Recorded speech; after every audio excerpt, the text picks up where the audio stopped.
తెలంగాణ రాష్ట్ర ఆవిర్భావం సందర్భంగా కె చంద్రశేఖర్ రావు గారు చెప్పిన మాటలు. తెలంగాణ పువ్వులు విరిశాయి, కోట్లాది మంది ప్రజల హృదయాల్లో ఆనందం వెల్లవీరిసింది. స్వీయ నిర్యాధికారం కోసం తప్పించే ప్రజా దీర్ఘకాల ఆకాంక్షలకు ప్రతిధ్వనించాయి. తెలంగాణ సృష్టి కేవలం భౌగోళిక విభజన కాదు, ఇది దశాబ్దాలుగా సాగిన పోరాటం, త్యాగం, హితశక్తిపై చెక్కుచెదరని విశ్వాసం యొక్క పరిణతి. ఈ చారిత్రాత్మక కోటాన్ని అర్థం చేసుకోవాలంటే ఈ ఉద్యమాన్ని రూపుదిద్దుకున్న చారిత్రక ప్రవాహాలను లోతుగా పరిశీలించాలి. నిజాం పాలనలోని ఒక సంస్థానమైన హైదరాబాద్ రాష్ట్ర చరిత్రతో తెలంగాణ ఖాత్ ముడిపడి ఉంది. ఇంకొక హజీగలో భారతదేశం స్వాతంత్ర్యం పొందడంతో మరియు సంస్థానాలు విలీనం కావడంతో భాషా ప్రయుక్త రాష్ట్రాల ప్రశ్న ముందుకు వచ్చింది. లో ఏర్పాటైన రాష్ట్రాల పునర్వ్యవస్థీకరణ కమిషన్ భాష ఆధారంగా రాష్ట్రాల పునర్వ్యవస్థీకరణను సిఫార్సు చేసింది. ఇది నొంగాకొజినీక్లో తెలంగాణను ఆంధ్ర ప్రాంతంతో విలీనం చేసి ఆంధ్రప్రదేశ్కి ఏర్పాటుకు దారి తీసింది. విలీనం తర్వాత తెలంగాణ ప్రజలు తమ ప్రత్యేక సాంస్కృతిక వారసత్వం మరియు భాష కొత్తగా ఏర్పడిన రాష్ట్రంలో ఉపేక్షకు గురవుతాయని భయపడ్డారు. ఈ ఆందోళనలు ఉపరితలం కింద మగగుతో త్వరలో పూర్తి స్థాయి ఆందోళనలుగా మారాయి. తెలంగాణ ఉద్యమ సంక్లిష్టతలను అర్థం చేసుకోవాలంటే స్వాతంత్ర్యానికి పూర్వం ఉన్న కాలానికి వెళ్ళాలి.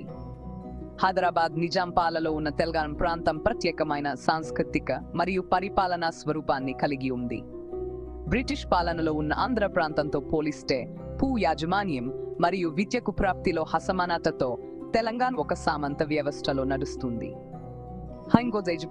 హైదరాబాద్ రాష్ట్రం భారతదేశంలో విలీనం కావడంతో గణనీయమైన మార్పులు వచ్చాయి. నిజాం పాలన నుండి విముక్తి పొందిన ఈ ప్రాంతం తన సవాళ్లతో పోరాడుతున్న కొత్తగా స్వతంత్ర దేశంతో ఏకీకరణ అనే క్లిష్టమైన పనిని ఎదుర్కొంది. లో తెలంగాణను ఆంధ్రప్రదేశ్లో విలీనం చేయడం ఏకీకృత తెలుగు భాష మాట్లాడే రాష్ట్రాన్ని సృష్టించాలనే ఉద్దేశ్యంతో ఉన్నప్పటికీ అనుకోకుండా కలహాలకు విత్తనాలు నాటారు. కొత్తగా ఏర్పడిన రాష్ట్రంలో తమ సంఖ్య తక్కువగా ఉందని, తమను ఆగదొక్కుతారని ఆందోళన చెందుతున్న తెలంగాణ ప్రజలు తమ ఆందోళనలను డైలగెట్టింది. దీర్ఘకాలిక పోరాటానికి, స్వీయ నిర్ణయాధికారం కోసం పోరాటానికి, భారత సమాజంలో తమ హక్కు స్థానాన్ని పొందేందుకు వేదిక సిద్ధమైంది.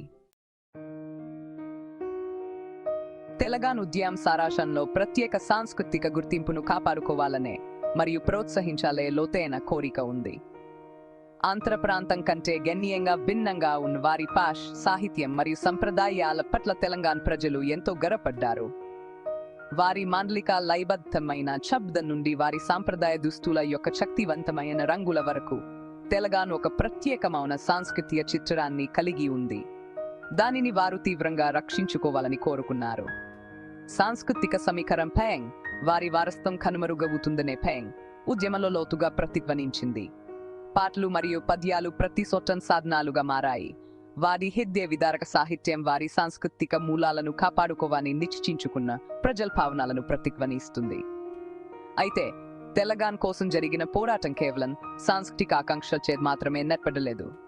ఉద్యమాన్ని ఎగదోయడంలో ఆర్థిక అసమానతలు కూడా అంతే ముఖ్యమైన పాత్ర పోషించాయి. చారిత్రాత్మకంగా వెనుకబడిన ఈ ప్రాంతం పారిశ్రామిక అభివృద్ధి, మౌలిక సదుపాయాలు మరియు ఉపాధి అవకాశాల పరంగా వెనుకబడి ఉంది. ఈ ఆర్థిక ఆందోళనలు సాంస్కృతిక ఆందోళనలతో కలిసి ప్రత్యేక రాష్ట్రం కోసం ఉద్యమానికి ఆజ్యం పోసిన అసంతృప్తిని సృష్టించాయి. తెలంగాణ కోసం జరిగిన పోరాటం ఒక్క సంపుటం కాదు, వరుస ఆందోళనలు, ఒక్కొక్కటి మునుపటి నిరాశలు మరియు ఆకాంక్షలపై నిర్మించబడ్డాయి. నినిగోగలో జరిగిన తెలంగాణ ఉద్యమం అనే మొదటి ప్రధాన తిరుగుబాటు చెలరేగింది. విద్యార్థులు, మేధావులు, రాజకీయ కార్యకర్తలు రోడ్డెక్కారు, ప్రత్యేక రాష్ట్రం కోసం డిమాండ్ చేశారు.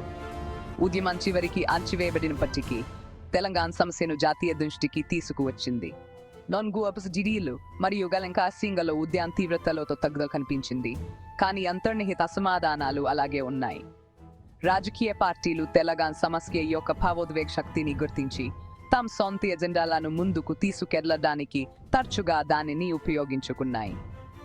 కొత్త శతాబ్ది ప్రారంభంలో తెలంగాణ ఉద్యమం పునరుజ్జీవనం పొందింది. కొత్త ఉద్దేశ్యం మరియు కొత్త నాయకత్వం ఆవిర్భావంతో ఆజ్యం పోసింది.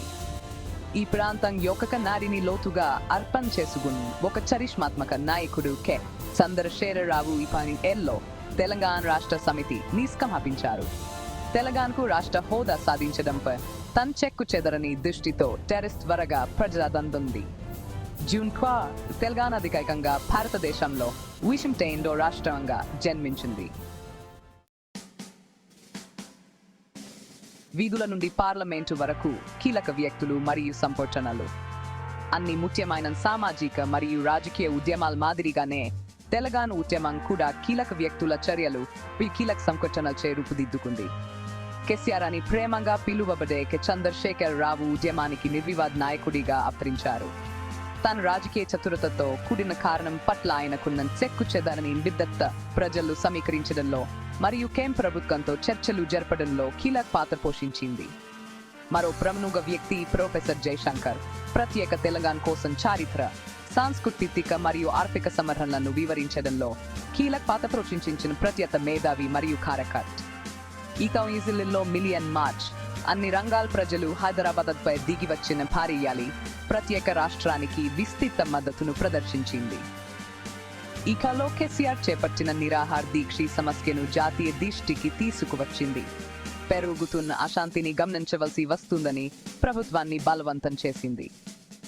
ఈ సందర్భంలో ఆంధ్రప్రదేశ్ పునర్వ్యవస్థీకరణ చట్టం ప్రవేశపెట్టడం మరియు ఆమోదం దశాబ్దాల పోరాటానికి పరాకాష్. భారత పార్లమెంటు ఒకే సభలో ఆమోదించిన ఈ బిల్లుకు రాష్ట్రపతి ఆమోదం లభించింది. తెలంగాణను భారతదేశంలో 20వ రాష్ట్రంగా ఏర్పాటు చేయడానికి మార్గం సుగమం అయింది. జూన్ ఈ ఉత్సవమున్న తెలంగాణ ఏర్పాటును ఈ ప్రాంతం అంతా ఉత్సాహంగా జరుపుకున్నారు. ప్రజలు రోడ్డెక్కారు. వారి ముఖాల్లో ఆనందం, సాఫల్య భావం వెల్విరిసింది. దశాబ్దాల పోరాటం, త్యాగం తర్వాత ప్రత్యేక రాష్ట్రం అనే వారి కల నెరవేరింది. హైదరాబాద్ను రాజధానిగా చేసుకుని కొత్తగా ఏర్పడిన రాష్ట్రం స్వతంత్ర సంస్థగా తన ప్రయాణాన్ని ప్రారంభించినప్పుడు అనేక సవాళ్లను ఎదుర్కొంది. తక్షణ పనుల్లో ఒకటి ఆంధ్రప్రదేశ్తో ఆస్తులు వనరుల విభజన, జాగ్రత్తగా చర్చలు మరియు రాజీ అవసరమయ్యే సంక్లిష్టమైన ప్రక్రియ. ప్రారంభ అడ్డంకులు ఉన్నప్పటికీ తెలంగాణ వివిధ రంగాలలో గణనీయమైన పురోగతిని సాధించింది. కేసీఆర్ నేతృత్వంలోని రాష్ట్ర ప్రభుత్వం పౌరుల జీవితాలు మెరుగుపరిచే లక్ష్యంతో అనేక సంక్షేమ పథకాలు మరియు అభివృద్ధి కార్యక్రమాలను అమలు చేసింది. వ్యవసాయ ఉత్పాదకతను పెంచడం, పెట్టుబడులను ఆకర్షించడం మరియు ఉపాధి అవకాశాలను సృష్టించే దృష్టి సారించారు. భారతదేశ రాజకీయ రంగంపై తెలంగాణ ఏర్పాటు తీవ్ర ప్రభావాన్ని చూపింది. ఏర్పడినప్పటి నుండి తెలంగాణ గణనీయమైన ఆర్థిక వృద్ధిని సాధించింది. ముఖ్యంగా కట్టి మరియు ఫార్మా రంగాలలో పెట్టుబడులను ఆకర్షించడంపై రాష్ట్ర ప్రభుత్వం దృష్టి సారించడం సానుకూల ఫలితాలను ఇచ్చింది. ఇప్పటికే ఒక ప్రధాన కట్టి కేంద్రంగా ఉన్న హైదరాబాద్ భారతదేశంలోని ప్రముఖ సాంకేతిక కేంద్రంగా తన స్థానాన్ని మరింత బలోపేతం చేసుకుంది. తెలంగాణ ఆర్థిక వ్యవస్థకు వెన్నెముకైన వ్యవసాయ రంగం కూడా ప్రభుత్వ చొరవతో లబ్ధి పొందింది. నీటిపారుదల సౌకర్యాలను మెరుగుపరచడం, ఎరువులు మరియు విత్తనాలపై సబ్సిడీలు అందించడం మరియు ఆధునిక వ్యవసాయ పద్ధతులను ప్రోత్సహించడం వంటి పథకాలు వ్యవసాయ ఉత్పాదకతను పెంచాయి.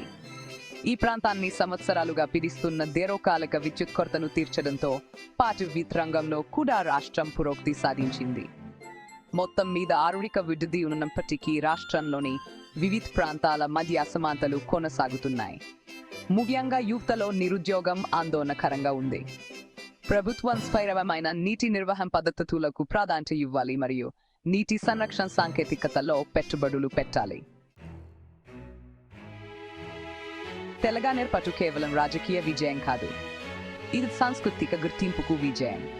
చివరికి తమ సొంత రాష్ట్రాన్ని పొందిన తెలంగాణ ప్రజలు తాం ప్రత్యేక సాంస్కృతిక వారసత్వాన్ని జరుపుకోవడంలో చాలా గర్వపడ్డారు. తెలంగాణ సంప్రదాయాల్లో లోతుగా పాతుకుపోయిన బతుకమ్మ మరియు బోనాలు వంటి పండుగలను ఇప్పుడు కొత్త ఉత్సాహంతో జరుపుకుంటున్నారు. తెలంగాణ భాష, సాహిత్యం మరియు కళారూపాలను ప్రోత్సహించడానికి రాష్ట్ర ప్రభుత్వం అనేక చర్యలు తీసుకుంది. సాంప్రదాయ చేతి పనులు మరియు చేనేతలను కాపాడుకోవడానికి మరియు ప్రోత్సహించడానికి ప్రయత్నాలు జరుగుతున్నాయి. హస్తకళాకారులకు జీవనోపాధిని అందిస్తాయి మరియు రాష్ట్రం యొక్క గొప్ప సాంస్కృతిక వారసత్వాన్ని ప్రదర్శిస్తాయి.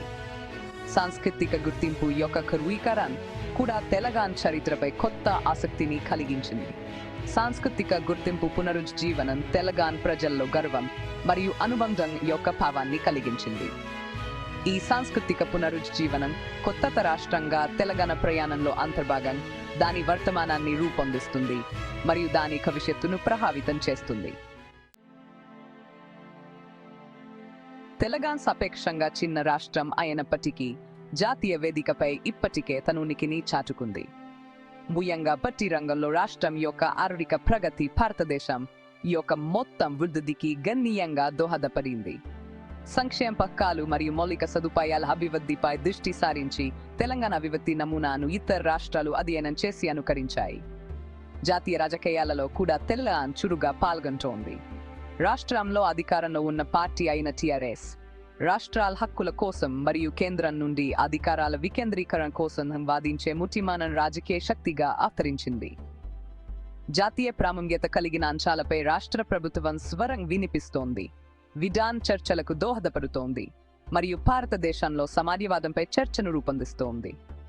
తెలంగాణ అభివృద్ధి చెందుతూ మరియు అభివృద్ధి చెందుతున్నప్పుడు భారతదేశ విధిని రూపొందించడంలో ఇది నిస్సందేహంగా మరింత ముఖ్యమైన పాత్ర పోషిస్తుంది. పోరాటం, స్థితిస్థాపకత మరియు లోతరింపు పాంతో గుర్తించబడిన దాని ప్రయాణం స్వీయ నిర్ణయాధికారం మరియు పురోగతి కోసం ఆశించే ఇతర ప్రాంతాలకు ఇన్స్పిరేషన్గా పనిచేస్తుంది.